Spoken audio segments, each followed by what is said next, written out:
Counting on Katherine.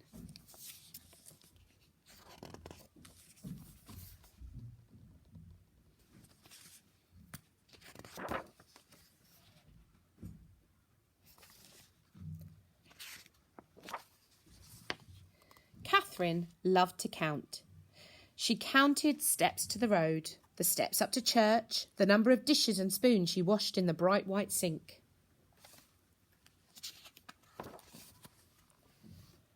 The only thing she didn't count were the stars in the sky. Only a fool, she thought, would try that. Even so, the stars sparked her imagination. What was out there? Katherine yearned to know as much as she could about numbers, about the universe, about everything.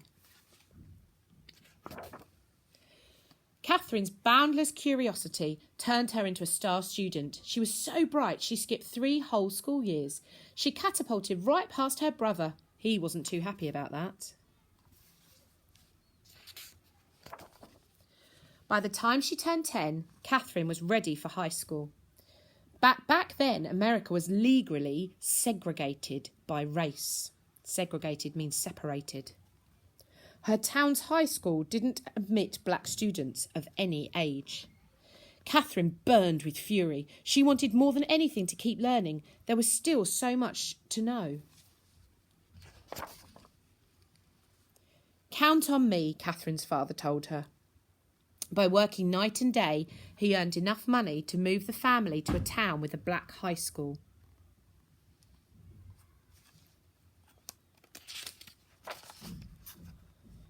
Katherine loved high school.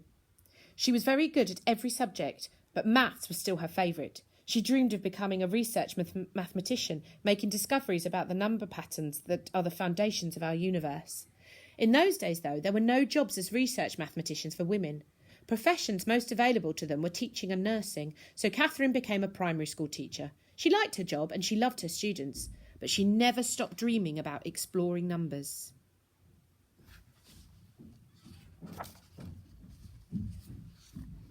In the 1950s, the US government, National Advisory Committee on Aeronautics, NACA, hired thousands of new employees. It even started hiring black women as mathematicians. Katherine heard about the mathematician jobs. Her heart raced with excitement. Perhaps her dream would come true after all. But when she applied for one of the positions, she was told they were already filled. Katherine had to wait a whole year until new spots opened up. Her patience paid off. She got the job.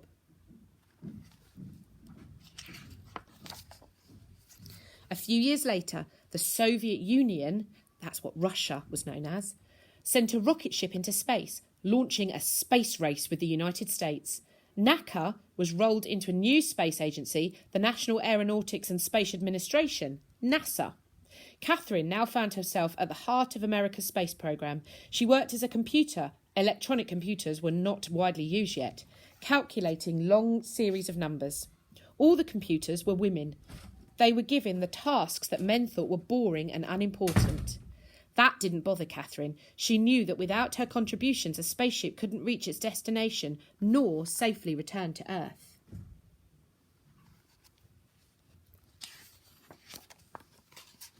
Here's why. Sending a rocket ship into space is like throwing a ball into the air. At first, the force of the throw sends the ball up, up, up, but as its energy runs out, the ball's path curves back towards the ground. Where it lands depends on what angle it was thrown and how high and how fast it flew. Because maths is a kind of language, Katherine could ask those questions. How high would the rocket ship go and how fast would it travel? Using numbers. And numbers would provide the all-important answer. Where would it land? To find out, Katherine plotted the numbers she'd calculated on a graph. When she joined the points together, they formed a curved line.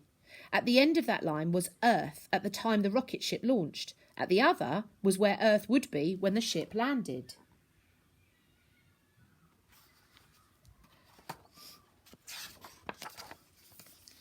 Katherine's reputation for accuracy and strong leadership skills, she was known for asking plenty of questions, got her promoted to the Project Mercury, a new program designed to send the first American astronauts to space. Mercury's missions were going to be dangerous, so dangerous that even the project's star astronaut, John Glenn, refused to fly unless Katherine okayed the numbers. "You can count on me," she said. Glenn's spacecraft, Friendship 7, orbited the Earth 3 times and returned home safely. Glenn became a national hero.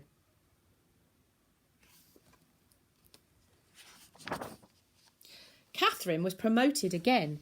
Now she was asked to calculate the flight path for Project Apollo, the first flights to the moon. "Count on me," she said.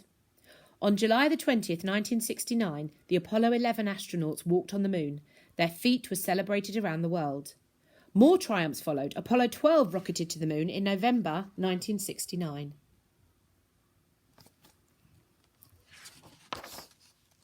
Apollo 13 launched on April the 11th, 1970. But on the third day of Apollo 13's flight, the worst thing happened: an explosion in space. Could the crippled spaceship make it to the moon? And if it didn't, would it be able to get back home to Earth? The 3 astronauts on board were in grave peril. Commander Jim Lovell told Mission Control, "Houston, we have a problem."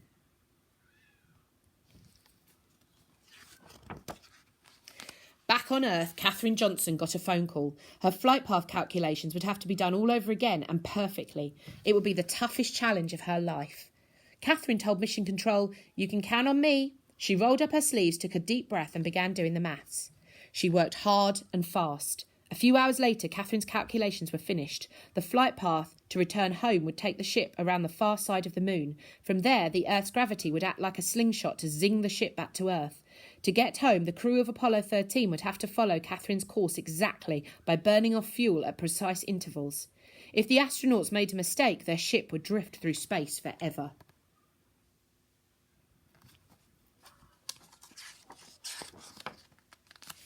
Katherine waited anxiously to hear the astronauts' report. Finally, it crackled over the loudspeakers. "We've got it!" Apollo 13 was back on track.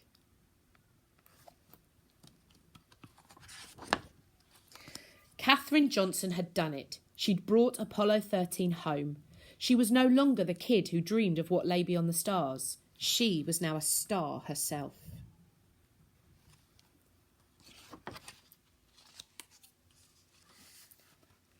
If you want to pause here, you might be able to zoom in and read some more of the information about Katherine Johnson.